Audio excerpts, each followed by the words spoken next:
Hirugarren puntuan postmodernitatea, erlatibismo.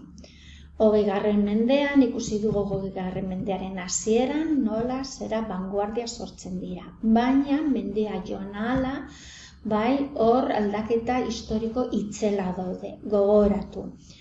Errusiako iraultza, gogoratu, 29ko kraka, gogoratu, lehenengo mundu gerra, gogoratu, bigarren mundu gerra, Europa lur jota dago, aurreko garaietan Europa izan bazen zera horiek potentzia importante bat, orain munduko bi gerra sortzen dira, mentalitatea morala batez ere, lur jota dago, bale?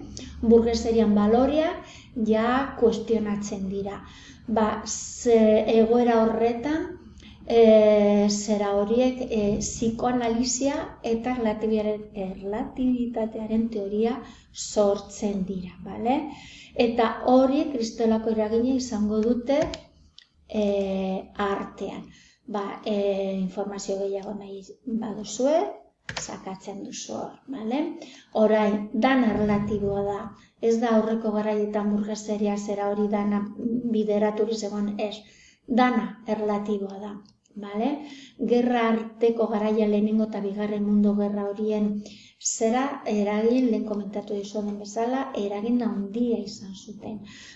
Artea berriro birplanteatzen da.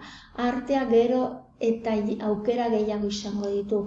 Abanguardia berria gero eta konplexuagoak, gero eta zailagoak dira, gero eta era gehiago daude, bale? Helburu desberdinak dituzte, gero eta jende gehiago parte hartuko du arte horretan. Dadaismo, bale? Garai horretakoa, postmodernitate horretako, komentatzen dugu lehenengoa, dadaismoa.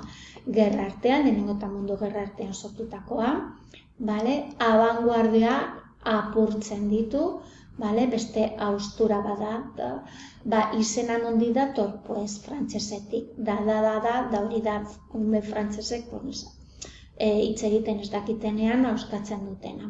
Hori da modu bat esateko, arte horrek, zentzuri gabeko artea zen askorentzat eta izen hori jarri zituen, absurdua, absurdua zen haientzat zera balori importante bat, hemen ikusten duzue, Marcel Duchampek egindako zera horiek kuadro famatu horretan, La Gioconda, Iturria, Komunekoa, absurdua zen haientzat hitz nagusia.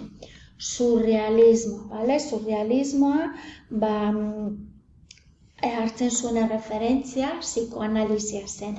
Gure ametsetan, gure ideietan, hori inspiratzen ziren, subkonstientean, ez errealitaten, baizik eta gure imaginazioa, gure ametsetan, gure zera horretan, hartzen zituzten zera hori ideia. Gure beldurrak, konplexuak, mugak, bale? Hor daukazuet Dali, segurazki ezagutzen duzuena, referente importantea. Eta berdin gertatzen zen, idazkera eta beste artetan. Eta onaino jarraitzen.